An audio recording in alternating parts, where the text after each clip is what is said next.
Hello friends, स्वागत है आपका हमारे यूट्यूब चैनल जीके ट्रैकर पे।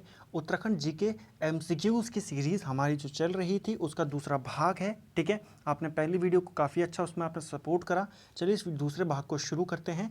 इसमें मैंने 20 क्वेश्चंस लिए हैं।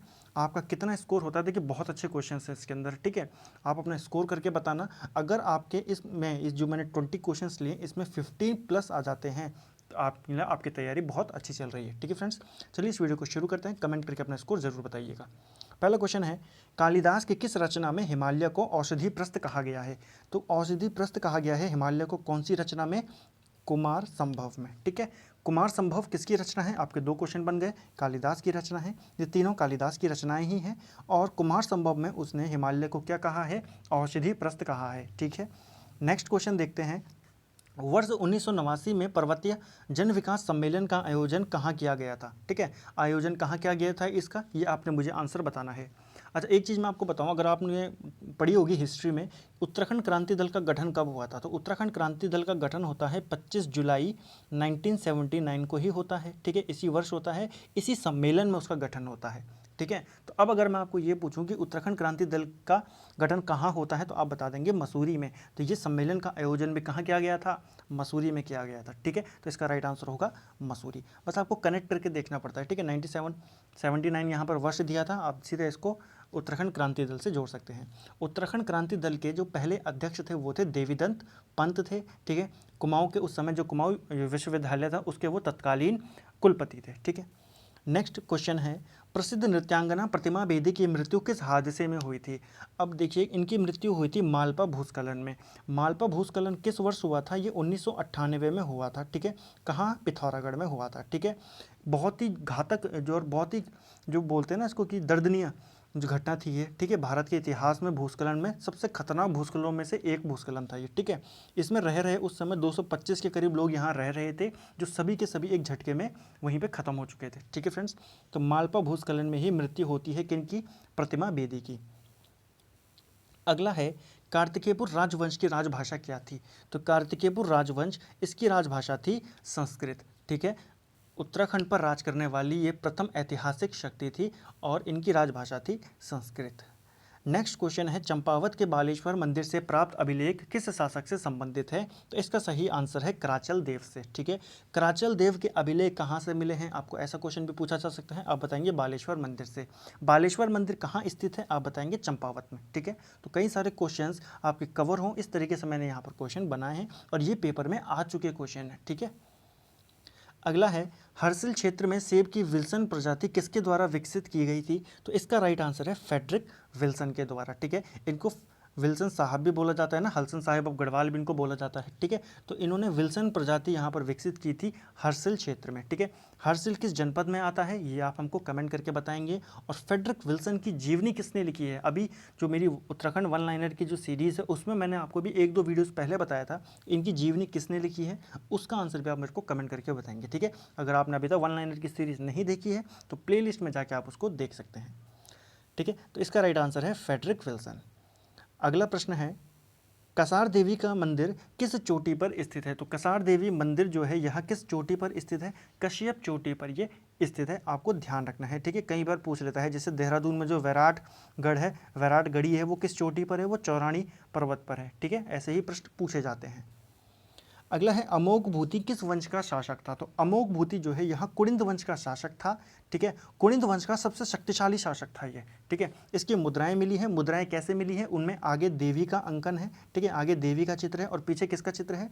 पीछे मृग का चित्र है। ठीक है, तो कुणिंद वंश का शासक था अमोघ भूति।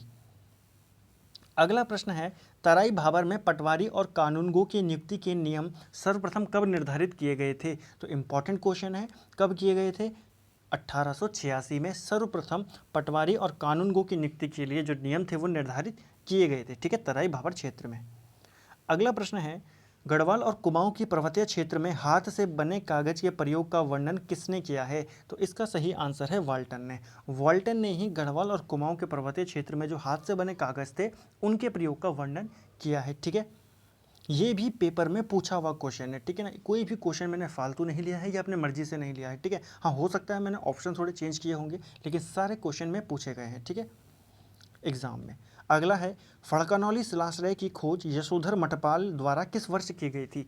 तो फड़कानौली शिलाश्रय की खोज सबसे पहले तो आपको ये पता चल गया कि किसने इसकी खोज की थी, यशोधर मठपाल ने। कब की थी, 1985 में, ठीक है। ऑप्शन बी इसका राइट आंसर है। और यशोधर मठपाल ने ही एक और शिलाश्रय की खोज की थी जिसका नाम था पेटसाल शिलाश्रय। इसकी खोज इन्होंने किस वर्ष की थी, 1989 में इसकी खोज उन्होंने की थी। अगला प्रश्न है उत्तराखंड के किस भाग में पाताल तोड़ कुएं पाए जाते हैं। तो पाताल तोड़ कुएं पाए जाते हैं तराई क्षेत्र में, ठीक है। ऑप्शन बी इसका राइट आंसर है, ठीक है। कंफ्यूजिंग के लिए बी और सी भी यहाँ पर मैंने दिया था, कंफ्यूजिंग हो सकता है कि कहाँ मिलते हैं, शिवालिक में या तराई में, लेकिन आपको ध्यान रखना है तराई क्षेत्र में मिलते हैं, ठीक है। अगला प्रश्न है दारमा व ब्यास घाटियों को जोड़ने वाला दर्रा कौन सा है। तो दारमा और ब्यास घाटियों को जोड़ने वाला दर्रा है ऑप्शन सी सिनला दर्रा, ठीक है। सिनला दर्रा जो है यह दारमा और ब्यास घाटी को जोड़ता है, ठीक है फ्रेंड्स। अगला प्रश्न है किस नदी को रतवाहिनी के नाम से भी जाना जाता है। तो रतवाहिनी के नाम से जानी जाती है पश्चिमी रामगंगा, ठीक है। मोस्ट इंपॉर्टेंट क्वेश्चन है, पेपर में पूछा गया क्वेश्चन है ये, ठीक है। पश्चिमी रामगंगा को रतवाहिनी के नाम से भी जाना जाता है। गिरिताल किस जनपद में स्थित है। तो इंपॉर्टेंट क्वेश्चन है गिरिताल, ठीक है। छोटे छोटे जो ताल होते हैं ना उनसे क्वेश्चन बन जाते हैं, ठीक है। जो बड़े बड़े ताल है उनसे क्वेश्चन नहीं आते कि आपको पूछेगा कि नैनीताल ताल, जो नैनीताल झील है वो कहाँ स्थित है, ऐसे नहीं पूछता आपको, ठीक है। कि महासर ताल कहाँ है, छोटे छोटे जो ताल होते हैं जैसे गिरिताल ये कहाँ स्थित है, ये स्थित है आपका ऑप्शन डी उधम सिंह नगर में, ठीक है। उधम सिंह नगर में स्थित है गिरिताल।